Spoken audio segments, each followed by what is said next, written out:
So we got the A-team here. How are you, Senator? How are you, Senator?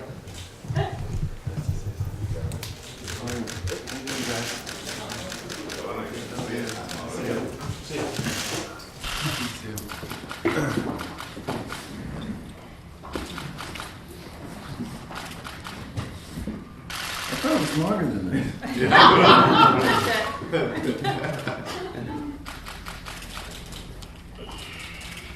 Today is the 20th. Today's the 20th. All day.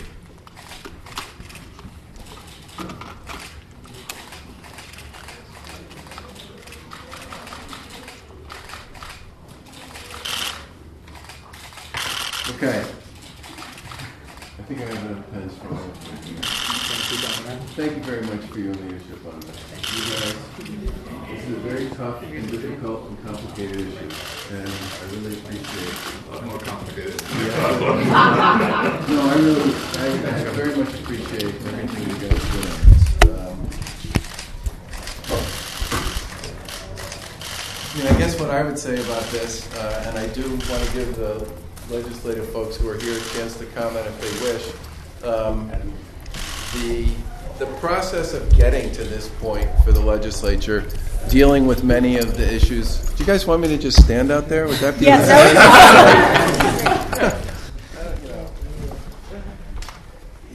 And by the way, if any of you would be interested in speaking first, I mean, you did the heavy lifting on getting this here. By all means, be my guest.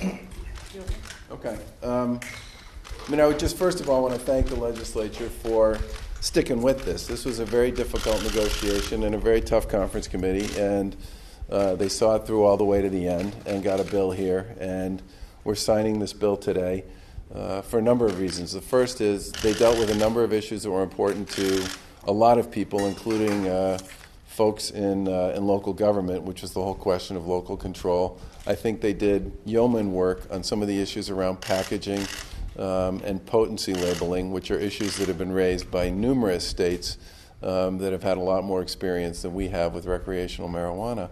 And I believe it's important that we get started on this. We have a very short time frame. The Treasurer, the Attorney General, and our administration and others have a lot of work to do between now and next July to get this thing stood up. And we're all going to chase it as aggressively as we can. Jim Borghesani told us outside he's concerned the Cannabis Control Commission just doesn't have enough money to get going. He believes it needs at least $10 million. What do you say to that?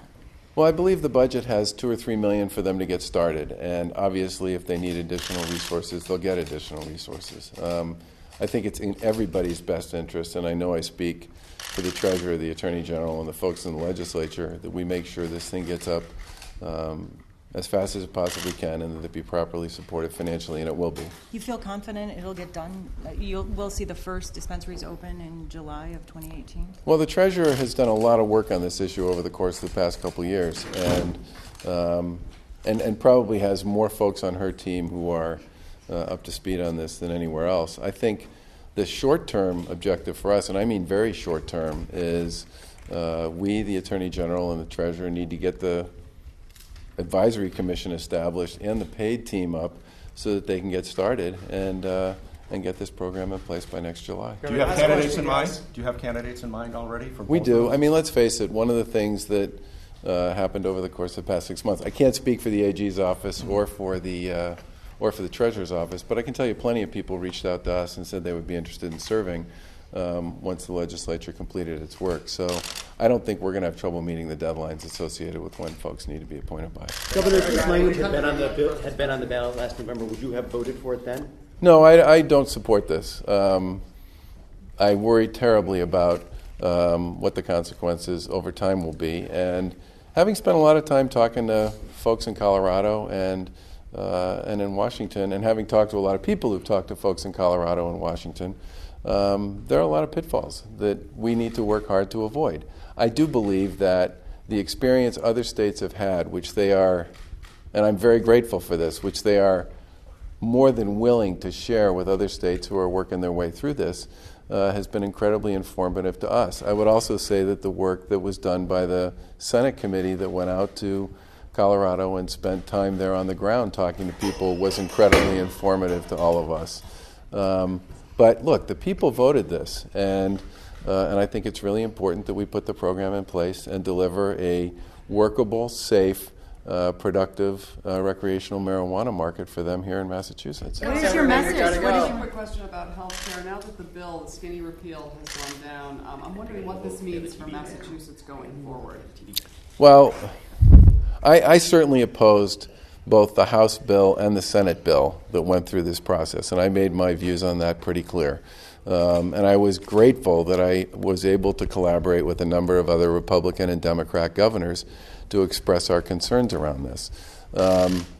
What I hope happens now is that Democrats and Republicans on both sides, many of whom have expressed concerns about the limitations and the flaws in the Affordable Care Act, will take this opportunity to take a deep breath and do what Senator McCain talked about, which is to sit down and work together to fix the flaws in the program and make sure that people in the United States have access to the kind of coverage that was originally envisioned by those who supported the original bill. And I'm also going to continue to advocate for Massachusetts and for the people here in Massachusetts to ensure that we have the resources and the capability to serve people in the Commonwealth and make sure we can continue to be a national leader on this. Thanks, Governor, everybody. just one We more gotta quick go. question on the pot bill, which is now law. As someone who doesn't support this, but the people of Massachusetts did vote it Yeah. into law, how do they know that this really represents what, in fact, that they want?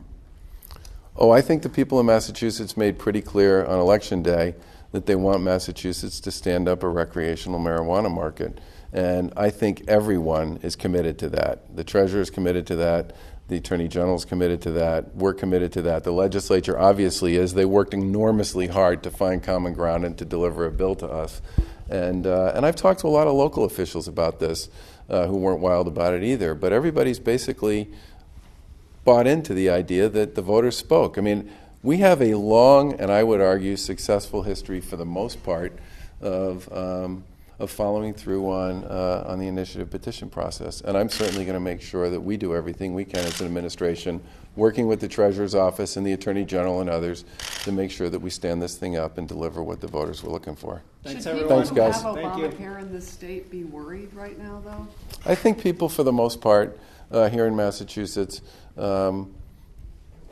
can be pretty comfortable that there's a bipartisan. I mean, look, we were 5 or 6 years ahead of the federal law in delivering virtually universal coverage to people here in Massachusetts on a bipartisan basis, and I expect that will continue to be the case here going forward. Thanks, everybody. Yeah. Thanks, Governor. Governor. Thank